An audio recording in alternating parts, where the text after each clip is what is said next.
Hello everyone! Welcome back to One Punch Man! Oh my god, how long we've waited for Season 2, and it's finally here. So without further ado, I'm gonna do a review on Season 2 of One Punch Man, Episode 1. So the episode starts out with just them walking casually, Saitama and Janus walking casually through, like, a shopping area, the middle of town, or whatever you want to call it. And I gotta say, before I start talking about the episode, the one negative thing that I felt throughout the whole entire episode was that it felt very fast-paced. Did anyone notice, like, things were happening, like, really quickly? It didn't give you any time to breathe and digest that, yes, we're back into One Punch Man. It was literally right into craziness, like, constantly. I mean, other than the animation being, you can tell it's different. It's not different enough to where it really throws me off. It looks like Saitama and a lot of the characters have, like, really good tans now. They're not as natural looking, I guess. But other than those two things, it was amazing. So let me get back into it. So Janus and Saitama are just shopping around, things are normal, until this lizard monster comes out of nowhere. And he's like, I was so infatuated with lizards, I just became one. It's like, what? What kind of, who makes this up? How do they make this stuff up?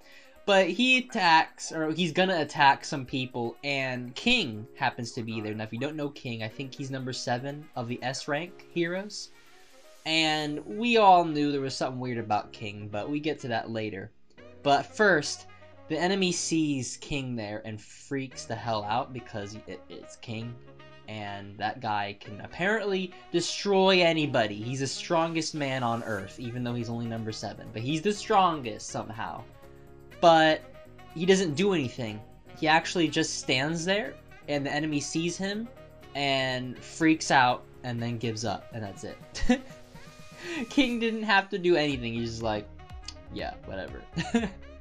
But then, a new enemy shows up. Now, this new enemy shows up right after King buys some kind of sketchy video game or something. He buys some weird, like, I'm not gonna say porno.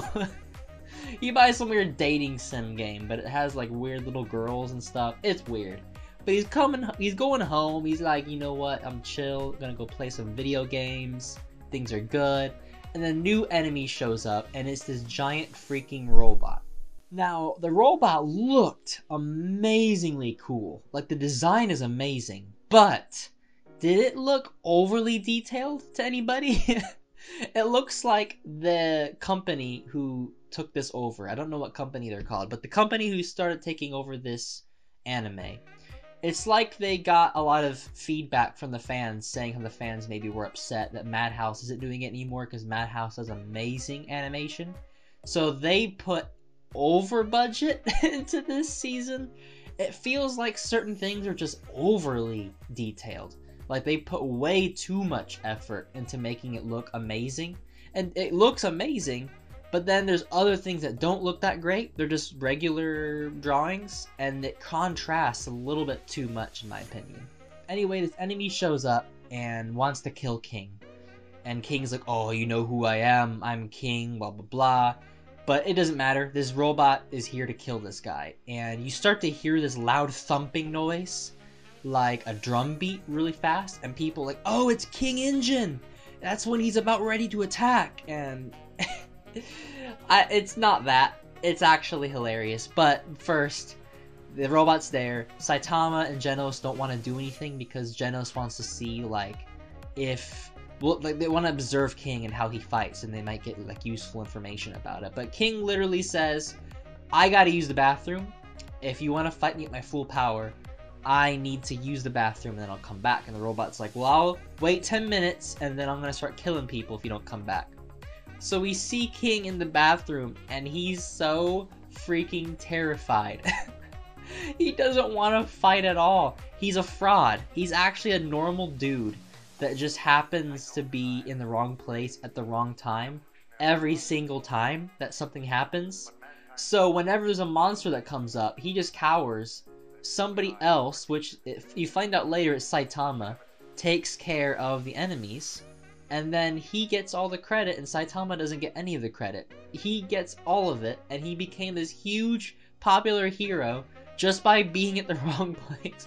Or I guess the right place at the right time, since a hero always comes in to save him, but now everybody thinks he's an actual hero and he's really powerful, and he's just a normal dude. He just wants to go home and play video games. So what does King do? He makes a run for it. He's like, I'm sorry everyone, and he goes home. He leaves. He leaves all those people to die, basically. And he's just like, well, I don't want to die, so I'm out of here. So Janus is the one that takes care of the fight. So Janus starts fighting. Now I have to say, the animation is still absolutely amazing. Like, if you're comparing other anime with One Punch Man, One Punch Man has fantastic animation. And the sound design, I noticed, is way better too. You hear and you feel the thuds of the ground quaking and the explosions. They put a lot of effort into this, so I enjoyed it quite a bit. But it's not as good as Madhouse. There's a certain charm to Madhouse when it comes to animation. Like, they do things in a way that feels new and fresh, whereas this just feels like they just put a lot of effort into normal, really good quality animation. So, I mean, you can take it either way. I personally enjoyed it. I would rather have Madhouse do it, but if this is how the quality is going to be for every episode, then I'm okay with it. So meanwhile, while Janus is literally fighting for his life, King is playing the dating simulator video game. While people are being murdered, well, I guess not since Janus is saving them, but he's just playing video games while all this is happening. He's like, yeah, I don't care, I'm just gonna play the games. And then Saitama shows up right behind him. Out of nowhere. And he's like, how did you even get here? And he's like, oh, your window was open. He's like, we're on the 22nd floor. How did this dude get into my house? Why was Saitama there? Did Saitama, like, see him and, like, chase after him or something? It was really weird how he just showed up randomly at his house. But Saitama's there, and Saitama sees the game. He's like, why are you playing these games? This is kind of a weird game for you to play. But King's like, oh, no, I got the wrong one, blah, blah, blah. And Saitama sees another game that's an action game. And he's like, oh, what about this one? He's like, yeah, that's the ones that I like. I like those games. And he kind of tricks Saitama into thinking that he likes normal, cool games and not the weirdo, like, pedophile-looking games. Meanwhile, Janus is still fighting the monster. I kind of liked how it cut back and forth, but at the same time, I kind of wanted a fluid and long little fight that Janus was having, but Janus is fighting this robot, and he's actually doing really well. He has some damage, but he's actually winning against this robot. But then it cuts back to the apartment where Saitama and King are at, just playing some video games, chilling, when Saitama asks, like, so why did you run away? Like, if you're so powerful when you're all this, why'd you run away? And before King could really respond, a giant freaking monster, bird monster, crashes into the apartment for no reason. Everyone's after King. It's like he has the worst luck ever. Monsters just get attracted to him. And it hits the building, but Saitama stopped it with just one hand. Like it was nothing. Just like, so are you gonna take care of this monster, or what's going on here? He's too much. Saitama is just too much. He's too powerful. And then it switches back to Janus again, who's still fighting this robot, which actually it turned out to be like a smaller robot inside of a big robot suit. So the little robot is the actual like pilot or form or whatever you want to call it. Starts shooting lasers, really cool sound effects, really cool special effects. I will say Janus's arms look really, really realistic. Like really detailed, and then his body is regular anime, so his arms and chest contrast with him very, very much. I don't know why they did it that way.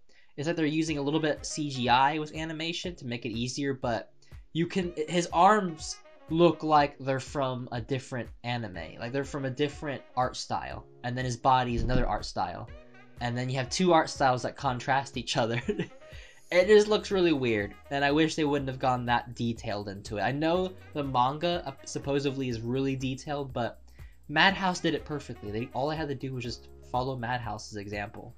So Saitama sees that King is just so freaking scared of this monster, he's not going to do anything about it.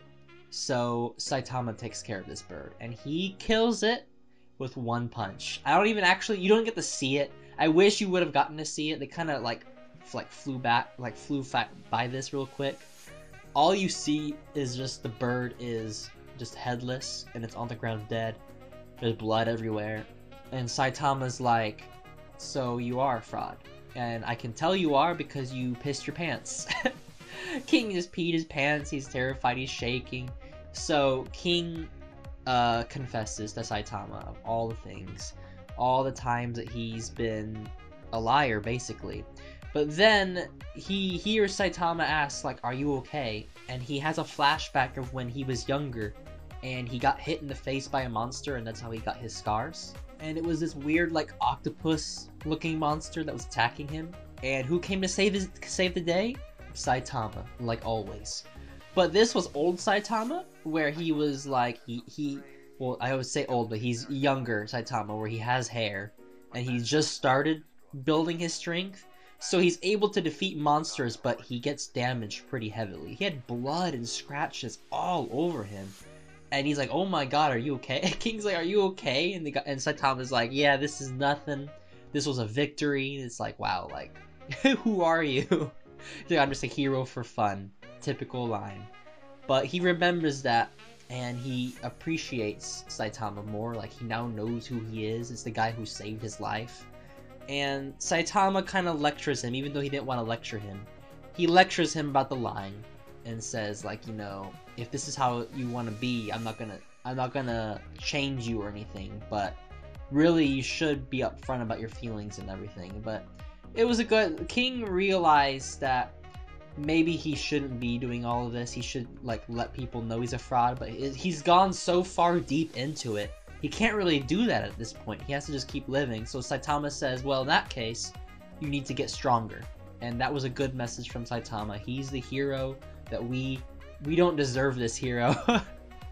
He's too good. So Janus talks to the doctor. He beat the robot, and he's talking to the doctor who made his robot body. And he's like, you know, it wasn't the robot that destroyed my family and stuff, but he's still out there. I want to get stronger to beat him. And the doctor's like, have you lost focus? You should be focusing on the enemy, not trying to get onto the S ranks or higher in the S ranks. And Janus is like, you know, I want to get stronger. Can you add these body parts of this robot to me, make modifications and make me better?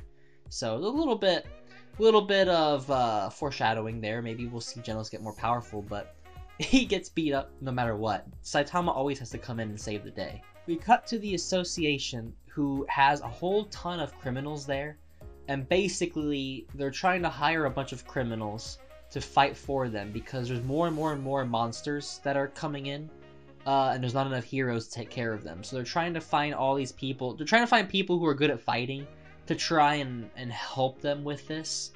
And Sonic is there as well. Sound of Speed Sonic, or whatever his name is. He's there, and he knows what their plan is. He knows what they're doing, but he's like, this is a waste of time. Like, I know what you guys are doing. I don't want to be here if this is for this. I just want to find out who Saitama is. I want to know where he lives, why he got so strong. And does anyone notice that Sonic looks gay as hell? He looks so gay. Why is it wearing that outfit? It's like, it's weird, just weirdness all around. We also have a woman named Lady Blizzard, who is the number 1 B rank hero, and she looks like she's kind of part of a mafia or something, but she's really beautiful and stylish. She has psychic powers, it looks like. I believe I heard a thing about where she's the sister of Tornado, and which is the other psychic girl, the one that looks a lot younger. And she's looking for Saitama as well. She wants to know how he got strong, because she saw that Saitama broke every record in the books. And she wants to know, who is this guy? How did he get that strong? I gotta find him. So everyone's looking for Saitama. The poor guy just wants to live alone. He doesn't need all these people coming after him. And so the episode ends with Saitama and King just playing video games, just chilling, and you got some good comedy. The One Punch Man, what I love about it is that the comedy doesn't feel like Japanese comedy. You know how Japanese comedy sometimes doesn't come across very well, and you think like, okay, that's supposed to be funny, but it didn't feel that funny because it's a different culture. One Punch Man's comedy feels more westernized, I guess, because I find it way more funny than any other anime that I watch, pretty much. That and Mob Psycho, they're both really hilarious. So we get to the end credits. I do enjoy the opening. It's nowhere near as good as the first opening. I wish they would have just kept the first opening, but, you know, they changed it for whatever reason. It's good. I feel like they tried a little bit too hard to recreate the first opening, but it'll grow on me. I'm sure I'll enjoy it.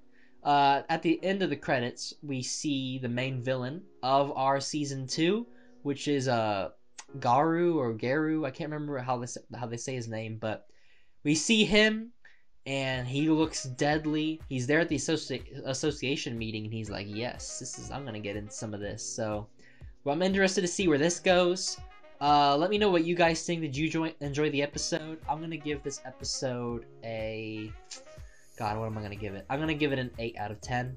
I wish it was a little slower paced, and I wish the animation wasn't like so detailed that it looks literally like CGI on top of animation.